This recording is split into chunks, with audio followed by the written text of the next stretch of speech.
Navegações para a América. Como vimos, desde o início do século XV, os portugueses tentavam encontrar um caminho para as Índias.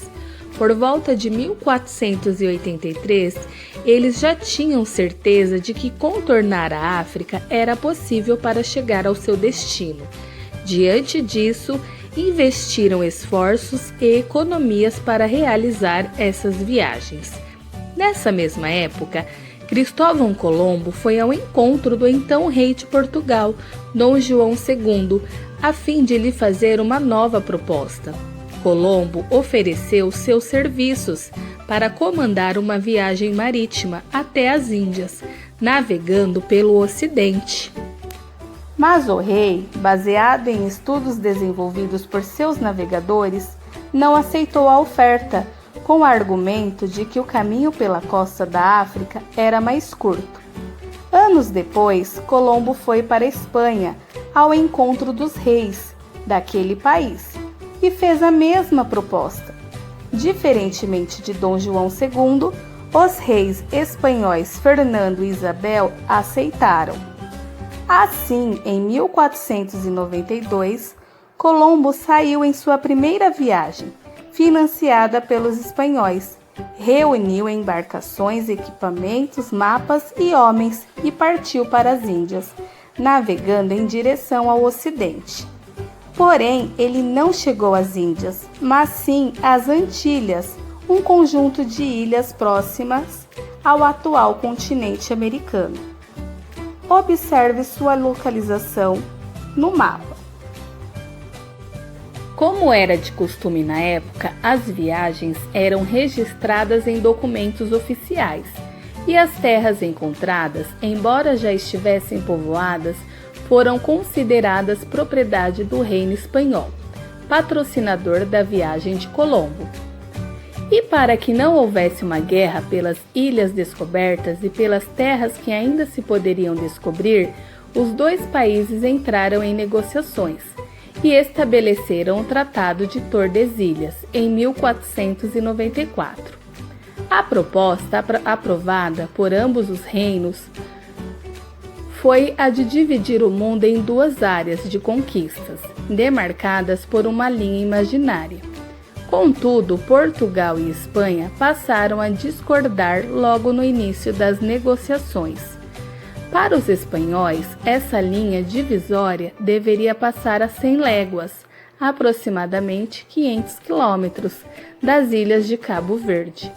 Tudo que fosse encontrado na parte oriental desta pertenceria a Portugal, e tudo que estivesse na parte ocidental à Espanha.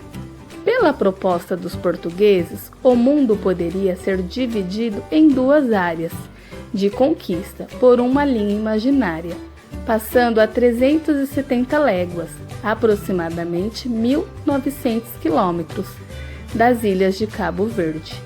Tudo que fosse encontrado na parte oriental dessa linha pertenceria a Portugal e tudo que estivesse na parte ocidental à Espanha. Observe o mapa em que mostra a proposta da Espanha para a divisão do mundo. Proposta de Portugal para a divisão do mundo. Depois de muitas discussões, venceu a proposta de Portugal, que ficou registrada no Tratado de Tordesilhas. A proposta dos portugueses baseou-se no fato de eles já saberem da existência de terras no continente americano. Em 1494, Colombo finalmente chegou ao continente americano e tomou posse das terras que encontrou, em nome do Reino da Espanha. Depois disso, outros espanhóis conquistaram mais terras, inclusive aquelas ocupadas pelos incas, pelos astecas e pelos maias. O Tratado de Tordesilhas garantiu que os portugueses pudessem descobrir as terras que hoje chamamos de Brasil, ou seja, tomar posse do local sem que para isso precisassem entrar em guerra com a Espanha. O rei Fernando e a rainha Isabel da Espanha, que aceitaram a oferta de Cristóvão Colombo. A chegada dos portugueses ao Brasil. Acompanhando o ritmo de conquistas da época, nos primeiros meses de 1500, os portugueses prepararam a maior expedição já enviada ao Atlântico, comandada por Pedro Álvares Cabral. Essa viagem tinha como objetivo buscar mercadorias nas Índias, seguindo a rota já desenhada por Vasco da Gama. Porém, os 13 navios desviaram-se da rota original e, assim como fizera Colombo, navegaram até o continente americano. Em 22 de abril de 1500, a frota de Cabral chegou ao litoral da terra, que futuramente se chamaria Brasil. Os portugueses comunicaram-se com a população nativa, que encontraram e fizeram um breve reconhecimento das terras. Uma das naus retornou a Portugal para dar notícias ao rei e revelar aos europeus a nova descoberta. Muitos anos depois, as terras que os portugueses disseram ter descoberto receberam o nome de Brasil. Atividade 2, páginas 130 e 131.